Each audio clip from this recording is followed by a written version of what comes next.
చంద్రబాబు మనస్తత్వమే మోసపూరితంగా ఉంటుందని మంత్రి పెద్దిరెడ్డి రామచంద్రారెడ్డి విమర్శించారు. ఎన్నికల సమయంలో 600 హామీలు ఇచ్చిన చంద్రబాబు అధికారంలోకి వచ్చిన తర్వాత ఒక్కటి కూడా అమలు చేయలేదన్నారు. ఇచ్చిన హామీలను తూచా తప్పకుండా అమలు చేసిన ఘనత సీఎం జగన్కే దక్కుతుందన్నారు. చిత్తూరు జిల్లా పూతలపట్టు నియోజకవర్గంలో మంత్రి పెద్దిరెడ్డి ఎన్నికల ప్రచారాన్ని నిర్వహించారు. 600 హామీలు ఇచ్చారు. 100 పేజీల మేనిఫెస్టో 2014 ఎన్నికల్లో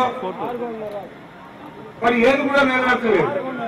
కేవలం 5 సంవత్సరాలు ఆలయాపన స్వలాభం కోసం గడిపాడు.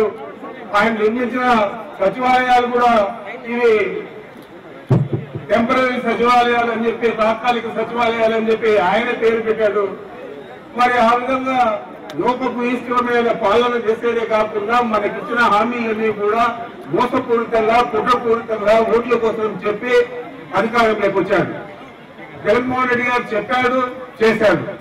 100% అమలు చేశాడు. ఈరోజు ప్రతి కుటుంబం కూడా ఆర్థికంగా ఎంతో కొంత లాభపడిందంటే కేవలం అది జగన్మోహన్ రెడ్డి గారు ముఖ్యమంత్రి అయ్యారు కాబట్టి, ఆయన పరిపాలన సాగించారు కాబట్టి.